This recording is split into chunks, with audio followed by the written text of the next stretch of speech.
यही भारतीय जनता पार्टी है। जब 2011 में मनमोहन सिंह सरकार थी, यूपीए की गवर्नमेंट थी, उस समय यूपीए सरकार द्वारा 51% एफडीआई लाने का प्रस्ताव रखा गया। तब भाजपा ने पूरे देश में हाहाकार मचा दिया कि एफडीआई से हमारा पूरा देश बर्बाद हो जाएगा, रोजगार छिन जाएगा, सारे देश में आफत आ जाएंगी।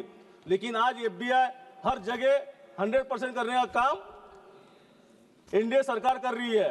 तो सिर्फ नाम बदलने से काम नहीं बदलने वाला है, काम करना पड़ेगा। और जो बिल लाया गया है उसमें कहीं पे भी ऐसा बताया नहीं कि गरीब जनता के लिए, देशवासियों के लिए क्या फायदा होने वाला है, बीमा में क्या सुधारना होने वाली है। क्या आपने देखा है कि किस तरीके से जब किसानों की किसान बीमा योजना आज देश में चल रही है, तो किसान बीमा योजना में कितने किसानों को जब नुकसान होता है तो बीमा मिलता है, उस पर कोई प्रावधान नहीं किया गया। अध्यक्ष महोदय, आपके ध्यान में लाना चाहूंगा, जब बीमा कंपनी के प्रावधान ऐसे रहते हैं कि जब क्लेम करने के लिए जाते हैं तो 5 रुपए और 100 रुपए उनको क्लेम मिला जाता है किसानों को। तो उस पर कोई उपाय योजना नहीं की जा रही है सरकार की तरफ से, और सिर्फ बीमा में एफडीआई लाने का काम करने का काम ये सरकार कर रही है। अभी तक देश पूंजीपतियों जनता की लूट कर रहे थे, अब इस सरकार ने विदेशी पूंजीपतियों को भी खुली छूट दे दी है। एलआईसी जैसी सार्वजनिक संस्था का पैसा अडानी समूह की कंपनी में लगभग 3.9 अरब डॉलर के निवेश के रूप में लगाया गया है, जो यह सवाल खड़ा करता है कि क्या गरीब मध्यम वर्ग की बचत कुछ चुनिंदा कारपोरेट घराने के लिए जोखिम में डाला जा रहा है। दूसरी ओर रिपोर्टों के अनुसार भारत में लगभग 70% लोग स्वास्थ्य बीमा से बाहर है। उनको किस तरीके से इस योजना के अंदर लाया जाएगा और उनके स्वास्थ्य के लिए क्या किया जाएगा ताकि सारे गरीब इसमें सम्मिलित हो सके। ऐसी स्थिति में सबका बीमा सबकी सुरक्षा की हकीकत की किसान फसल बीमा योजना जैसी होने की आशंका है, जहां बीमा कंपनियां प्रीमियम तो वसूलती है लेकिन जरूरत पड़ने पर जनता को उसका लाभ नहीं मिलता।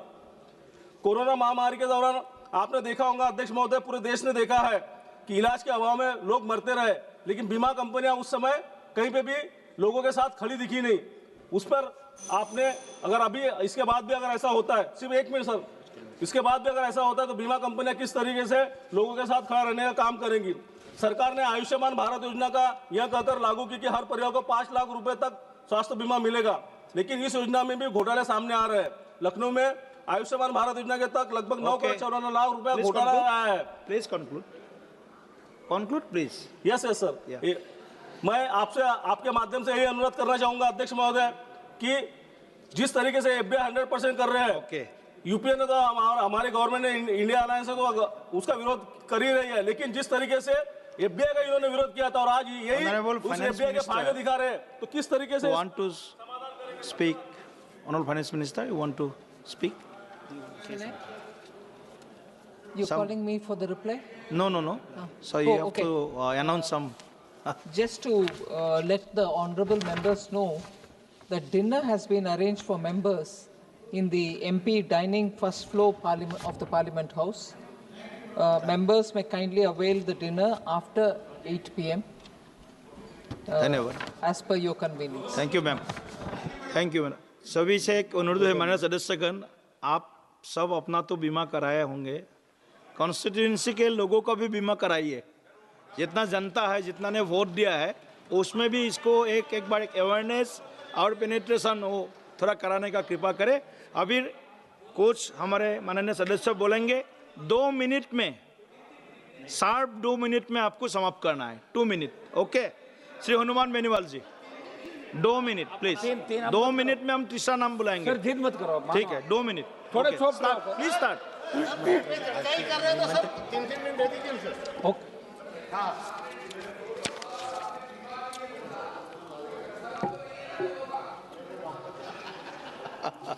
ठीक, हनुमान बनर्जी सभापति जी सबका